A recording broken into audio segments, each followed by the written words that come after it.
લિંબાયત વિસ્તારમાં સિરાતુન્નબી કમિટી અને લિંબાયત તાજિયા કમિટી દ્વારા કોમી એકતાને ભાઈ ચારગીનો સંદેશ આપતો કાર્યક્રમ યોજાયો, જેમાં આવનારા દરેક મહેમાનોને પુષ્પગુચ્છથી અભિવાદન કરવામાં આવ્યું.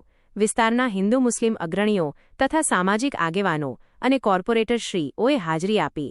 કલાત્મક તાજિયાઓ જોવા માટે હજારોની સંખ્યામાં લોકો તાજિયાના જુલુસ જોવા માટે ઊભા રહ્યા. તાજિયાના જુલુસના સ્થળ પર લિંબાયત પોલીસ સ્ટેશનના ઉચ્ચ અધિકારીઓએ હાજરી આપી ચુસ્ત બંદોબસ્ત ગોઠવી શાંત વાતાવરણમાં જુલુસ પસાર થયું. આવનારા મહેમાનો દ્વારા કલાત્મક તાજિયાઓના દર્શન કરી કોમી એકતાને ભાઈ ચારગીનો સંદેશ આપ્યો. Bureau report, SA news, Surat. મારું નામ કેસરલી પીરજાદા, લિંબાયત તાજિયા કમિટી જનરલ સેક્રેટરી. આજ રોજ અહીંયા 25 તારીખે મદીના મસ્જિદ વિસ્તારના તમામ તાજિયાઓ મદીના મસ્જિદ એકત્ર થઈ અને પદ્માવતી સોસાયટી જશે અને ત્યાંથી પરત ફરશે.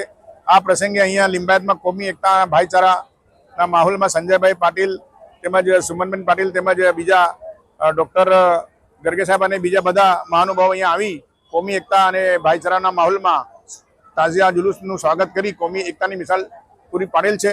અને અહીંયા લિંબાયતમાં તાજિયા ખૂબ જ શાંતિથી તાજિયાનું જુલુસ નીકળી રહ્યું છે. ટોટલ 57ની પરમિટ કાઢવામાં આવી છે અને લિંબાયત મીઠીખાડી વિસ્તારના તમામ તાજાઓ 57 તાજાઓ થયા છે. અહીંયા આપણે આજે પદ્માવતી સોસાયટીથી પરત ફરીને પોતપોતાના વિસ્તારમાં જશે, તેમજ ગઈકાલે અહીંથી હોડી બંગલા જઈને તાજિયા વિસર્જન થશે. મારું નામ Sanjaybhai Patil, corporator ward number 25 Limbayat.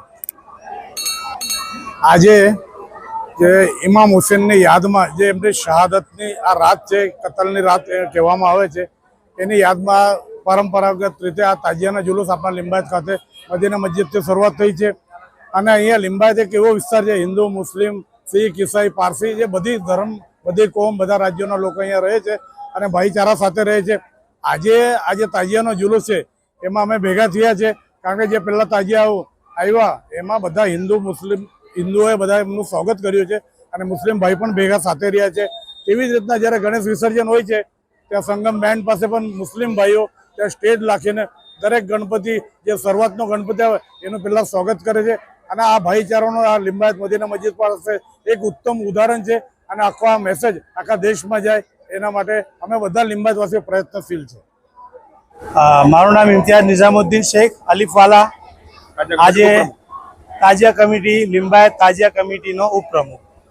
આજે અહીંયા લિંબાયત મદીના મસ્જિદ વિસ્તાર ખાતે કમસે કમ 57 તાજિયાનું સરઘસ નીકળ્યું છે.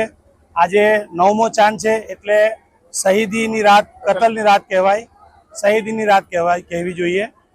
અને આજે જે ધરતી પર શાંતિનો પ્રતીક એવો ઇસ્લામ જીવિત રહે અને સચ્ચાઈના હકના માર્ગ પર જેમણે પોતાની કુરબાની આપી એવા હસન હુસૈનની યાદમાં આજે તાજિયાનું જુલુસ નીકળે છે.